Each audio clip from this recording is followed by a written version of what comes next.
Greetings! Today we will have a closer look at Blizzard's Overwatch. I have to admit, when I first saw footage of the game I was quite skeptical. The art style and the animated story trailers were quite impressive, but the game looked just okay for me. But that changed drastically when I had the opportunity to actually play the game, and was surprised how much fun it is. But strangely, it is hard to say why that is. I thought quite a bit about what does Overwatch better than other games, and why is it so much fun? There are no one or two features in the game that are incredible, innovative and mind-blowing. Pretty much every feature in this game you have seen in other games before. But let me ask the rhetorical question, what is it then that makes this game stand out? Blizzard enthusiasts already know the answer. It's typically Blizzard. It is not about innovation. It is about smartly mixing existing features together and polishing them to the next level. But first let's have a look at the game and then some examples for the points I made. Overwatch is an objective-based first-person team shooter with 21 hero characters, like in a Dota-like game, with different maps and different objectives depending on map type. You play 6 vs 6 and it is multiplayer only. And with this we come to my first example what the game does right. You could think that in a big team fight with 12 heroes involved and all of them have abilities, that a fight can get very confusing and chaotic, especially when you are new to the game. But that is far less the case than you would expect. Strangely, that is different when I'm watching footage of the game, but while playing I never have the problem of not knowing what's going on. Reasons for that can be found in the game's visual design and visual communication. For example, for every enemy in your field of view, and even if just his head is visible, they outline his visible part with an alarming red. This helps you a lot in terms of clarity. You always know where enemies are. You have a very good overview over what is happening. But Blizzard didn't stop here. They designed every hero in the game in a way that you can identify him by just seeing his silhouette. That is incredibly easy, and keep in mind that there are 21 different heroes in the game. But that's not all. In addition, the colorful art style is well used, so heroes always stick out from the background. Also, Blizzard did not fall into the trap of designing impressive and gigantic particle effect abilities. Instead, the effects seem to be toned down a bit, but you can still easily identify and understand them while not blocking your vision. These are just a few examples, but combined they make this game a masterpiece in terms of visual design. My next point goes into the same direction. It is about how the game teaches you where to go and what to do. First of all, the objectives are very simple.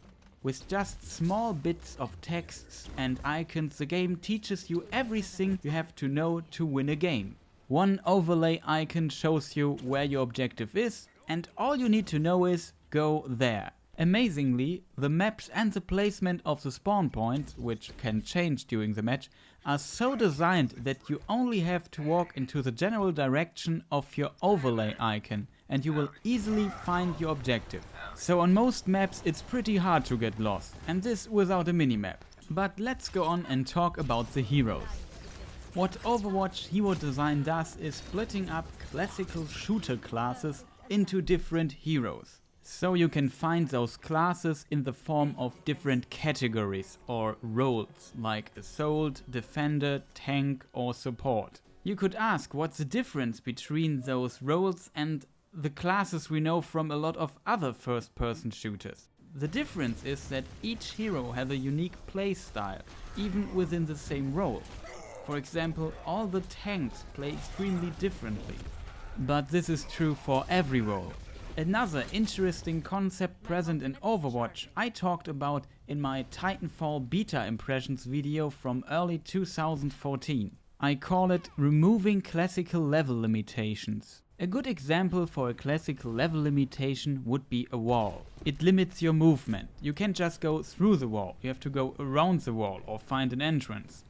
A good example for a game that removes classical level limitations would be Battlefield Bad Company 2 and its destructible environment. For example, if you want to get inside a house, but there's no way in because the enemies inside have their eyes everywhere. You can just surprise them by making a new entrance, or destroying the house as a whole. You see, the wall isn't a limitation anymore. You can interact with it, you can do something with it. It's an opportunity now. And from my perspective, this was a game changer for the shooter genre. Another game that removed classical limitations but had a very different approach on it was Titanfall. Here it was a complex movement system that helped you to interact with walls and added verticality. If we transfer our example with the house from Bad Company to Titanfall, it is a little bit different in Titanfall. The house would be designed in a way that it has a lot of options to enter it. And here the walls help you to use those options.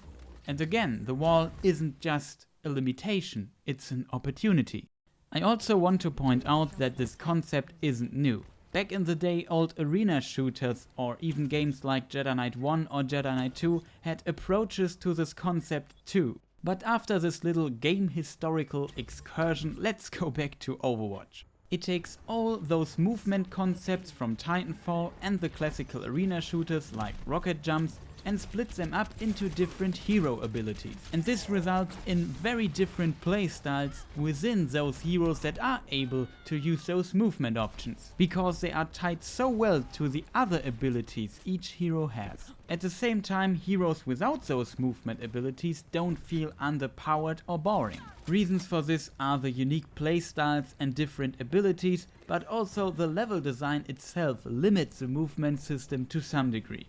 So you will find obstacles where you can fly over or slopes where you can stand on and fall down. I assume a trade-off for balance. But let's move on to a somewhat lengthy conclusion. All those points I mentioned are done so incredibly well, and in addition matches are relatively short, so that you can just play a few matches and then do something else.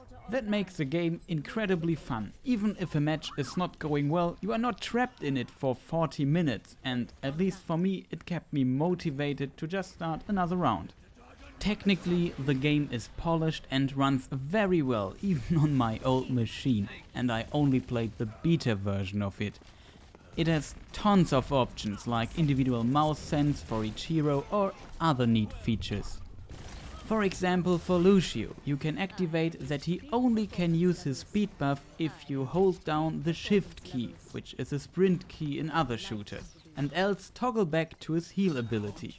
A lot of other heroes have those neat options too. Blizzard is well known for convenience options, and Overwatch is no exception to this.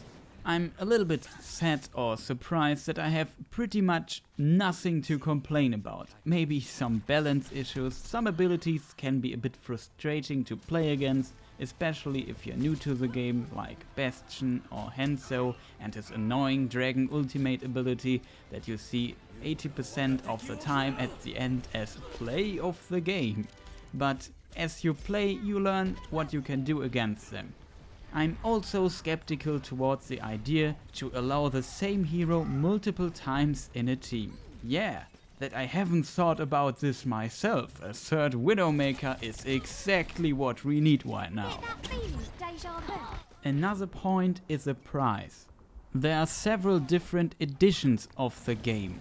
The cheapest would be the digital-only PC-exclusive edition that is not the Origins edition and only available through the Battle.net site. It is $40 in the US, in Europe it's €40 or in the UK £30. I think it can be a bit expensive depending on where you live. If you pay like €40 and realize that Overwatch or the multiplayer environment is not for you after 5 hours, you are screwed. A single player campaign seems easier to judge in terms of length and if you will play through it. So it can be a gamble here, especially if you keep in mind that there's also a $60 version of the game, especially if you want to play on console. It is also hard to judge how good the long-term motivation is, and it is hard to say if the content justifies a price of $60 or €60. I personally would tend more into the direction of €25 to €30. But if you are sold on the game and have some friends to play it with, I think I still would recommend the buy. At least for, let's say, $40 or €40.